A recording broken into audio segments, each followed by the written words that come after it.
Bonjour, bienvenue à cette vidéo. Aujourd'hui sur Blender 2.7, nous allons voir en fin de compte l'outil Knife, Knife Project.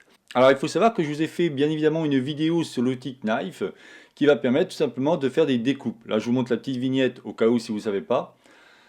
Alors je vais faire pas mal de petites vidéos sur Blender 2.7 parce que je me suis aperçu qu'il y a pas mal de gens qui sont malgré tout, qui ont des machines pas très puissantes et qui vont pas leur permettre de passer sur la 2.8 parce que malgré tout, croyez-moi, la 2.8 est assez gourmande. Moi, je suis en train de voir pour acheter un nouveau PC et je vois que la 2.8, waouh, elle demande beaucoup de ressources. Bon, quoi qu'il en soit, je vais continuer à faire des vidéos sur la 2.7 par rapport à ce livre. Vous voyez, ça c'est ma Bible en fin de compte. Je ne sais pas si vous voyez bien. Ça, c'est vraiment ma Bible. C'est vraiment le bouquin qui va me permettre de bien suivre étape par étape. Et très souvent, même j'enrichis parce que par rapport au livre, vous avez actuellement la version, on va dire, Blender. Alors, vous avez donc la version, vous voyez, la 3D libre avec Blender, donc c'est celui-ci. Évidemment, pour la version 2.8, vous avez celui-ci. Et là, automatiquement, il y a des choses différentes. Alors, il faut savoir que dans la version Blender, je dis toujours 2.7x, parce que pour l'instant, on est à la 219 et c'est fini, ça ne bougera plus puisque Blender est passé à la 2.8. Je fais en sorte à chaque fois de suivre tout simplement un peu comme le bouquin m'explique. Et des fois, bon, bah, vous avez vu, j'ai aussi fait des playlists pour les modifiers et les shaders. Bon, passons maintenant à l'outil. Donc comme je vous disais, l'outil Knife, pas de problème, vous le connaissez. Mais il existe un outil qu'on appelle Knife Project.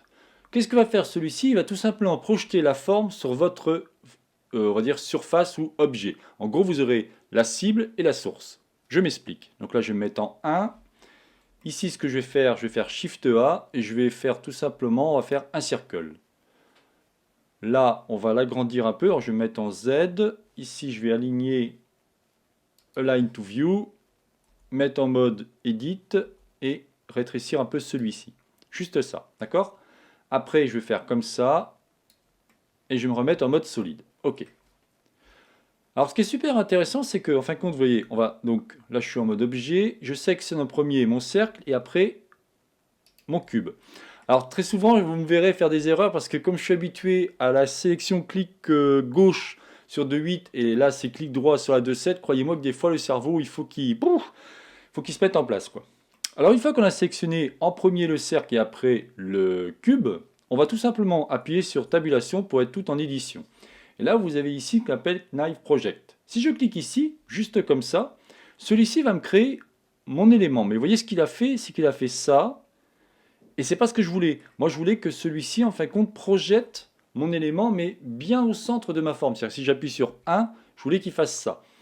Attention à une chose très importante. L'outil Knife Project, en fin de compte, va permettre de projeter votre élément, mais en fonction de votre vue. Si vous voulez, là, j'avais une vue en perspective où il a dit, bon, bah, il veut quelque chose comme ça, on va lui faire quelque chose comme ça. Donc là, j'ai annulé. Je vais me mettre en 1 et je vais vous montrer la différence. Je clique ici sur Knife Project et là, j'ai quelque chose de propre, vous voyez. Et en plus, j'ai deux traits qui se sont créés pour pouvoir dire, bon là il a fait un cercle de temps de vertice, ok, on va lui mettre des, on va dire, c'est un peu comme quand vous faites de l'impression 3D, vous avez des supports par rapport à votre cercle. Alors bien évidemment, si vous mettez celui-ci, si vous lui appliquez un modificateur de type Subdivision de Surface, ça va être l'horreur. Il faut bien comprendre que ces outils vont être utilisés plutôt pour, on va dire, des modificateurs bevel, mais le Subdivision de Surface, je vous conseille de bannir, ou alors il y aurait d'autres techniques à faire, mais un peu plus complexes. Ce qu'il faut savoir aussi, c'est que ici, vous voyez, on a marqué Cut Float. Cut Float va simplement dire que si je clique ici, il va passer à travers. Regardez, je fais ça. Et là, vous voyez, alors là, il a fait, évidemment, je recommence. Voilà, ici, je clique sur Knife Project et je clique sur Cut Float. Et vous voyez, automatiquement, il m'a bien fait ma sélection. Donc c'est pas mal. Par exemple, si vous voudriez faire ici un trou, vous appuyez sur X et vous dites simplement ici Face. Et automatiquement, vous avez un trou. D'accord? Et vous pourriez faire, par exemple, en appuyant sur 2, alors non, pas 2, pardon, CTRL Tab. Oui, là, c'est habitude de la 2.8. Là, je vais faire ouais, ça et ça. Alors, est-ce que ça a marché? Là, je fais un test, hein, je ne suis pas sûr. Hop. Ensuite, je fais barre d'espace et je vais taper Bridge. Voilà, Bridge Head Loop. Et je clique ici. Et automatiquement, celui-ci m'a tout simplement créé comme un tunnel entre les deux. OK? On va voir ça, on va voir maintenant quelque chose de différent. Donc là, je vais tout supprimer. Alors, hop, X, je supprime tout. Cette fois-ci, je vais mettre toujours mon cube, comme d'habitude, hein, d'accord? Ensuite, je vais mettre un texte. Shift A, un texte. Là aussi, je vous montre la petite vignette que l'on a fait ensemble où je vais expliquer comment fonctionne la fonction texte. Donc lui, je vais le mettre à peu près ici. OK. Ici, je vais faire ça. Et je vais marquer tout simplement Blender. D'accord? Ensuite, je vais rétrécir celui-ci. Je me mets en 1 et je vais le placer à peu près au milieu. OK?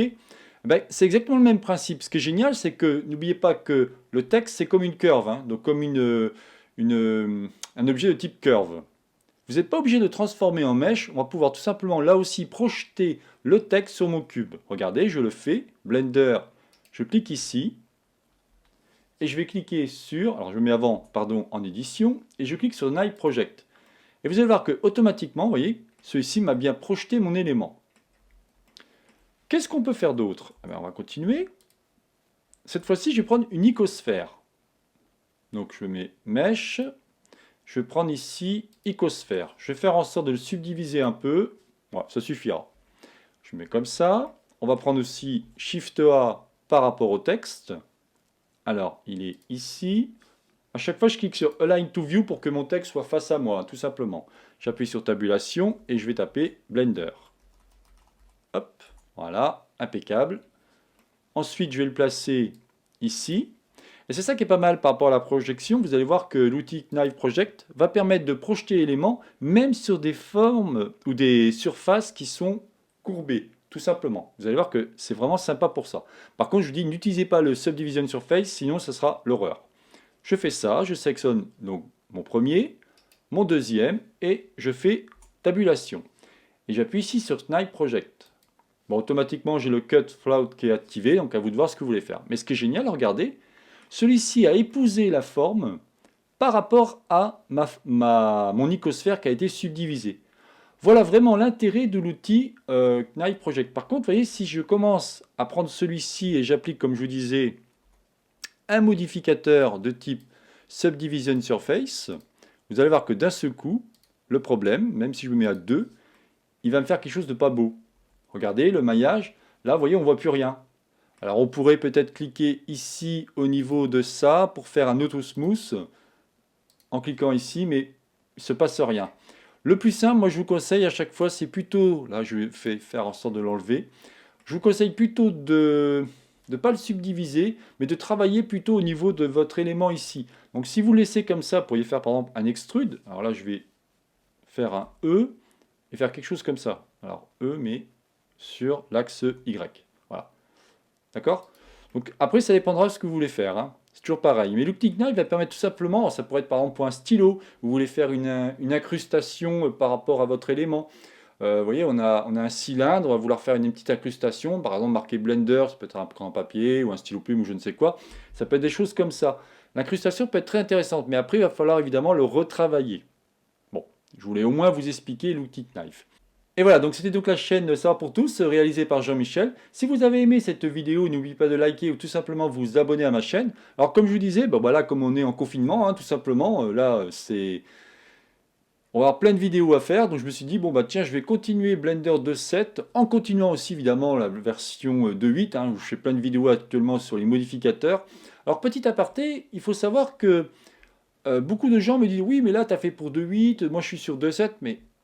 Avec un peu de, pas du jeu, je dirais, ce serait peut-être exagéré, mais un peu de réflexion, vous allez vous apercevoir qu'il y a beaucoup de choses qui sont transposables à la fois sur 2.7 et 2.8. Surtout au niveau de la modélisation. Il y a plein de choses, croyez-moi, il n'y a pas tant de différence que ça. Moi, j'utilise les deux et je m'aperçois que, bon, franchement, là, par exemple, au Knife Project, vous verrez que si je vous fais un cours sur la 2.8, c'est approximativement pareil. Donc, il n'y a vraiment pas de grosse différence. L'outil texte, par exemple, je ne l'ai pas encore fait sur la 2.8, je le ferai. Je pense que je vais m'inspirer exactement de ce que j'ai fait sur la 2.7, parce que c'est identique. Vous voyez, il y a peut-être des petites subtilités, mais qui sont vraiment ridicules. Voilà, je vous souhaite donc une bonne journée, et à la prochaine vidéo. Bye bye.